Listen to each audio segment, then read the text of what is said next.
हमर चढ़ल जवानी मूर्छा छोड़ा द रजऊ घरे रह के। हमर चढ़ल जवानी मूर्छा छोड़ा द रजऊ घरे रह के। तो हेलो दोस्तों, आपका स्वागत है हमारे YouTube channel writer Mahesh Prajapati में। दोस्तों, आज हम खेसारी भैया के ओल्ड सॉन्ग उठलाली से रोटी बोर के ट्रैक पर एक पति पत्नी का मैटर लेकर आए हैं, जो फुल और फ्री है और काफ़ी अच्छा मैटर है। तो चलिए स्टार्ट करते हैं बिना समय गवाए मुखड़े के साथ। धन दौलत कमा के पियऊ कहाँ रखब भर के, और धन दौलत कमा के पियऊ कहाँ रखब भर के। हमर चढ़ल जवानी मूर्छा छोड़ा द रजऊ घरे रह के। हमर चढ़ल जवानी मूर्छा छोड़ा द रजऊ घरे रह के। बाटे डिमांड ले ल रिमांड, बोला न ऐसे कहर के।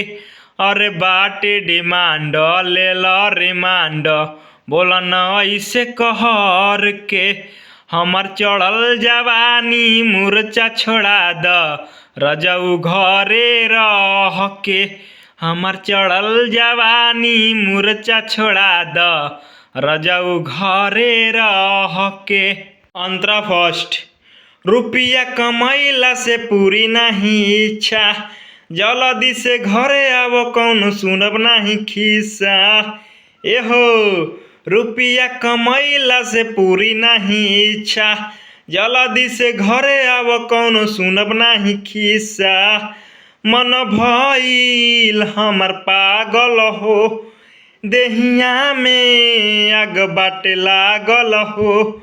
चोली में जो बना रह जाता है मारत हर के, और चोली में जो बना रह जाता है मारत हर के।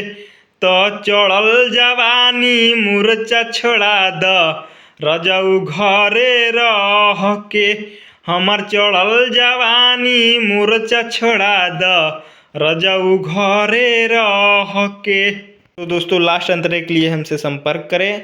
हमारा नंबर चैनल के डिस्क्रिप्शन बॉक्स में दिया हुआ है।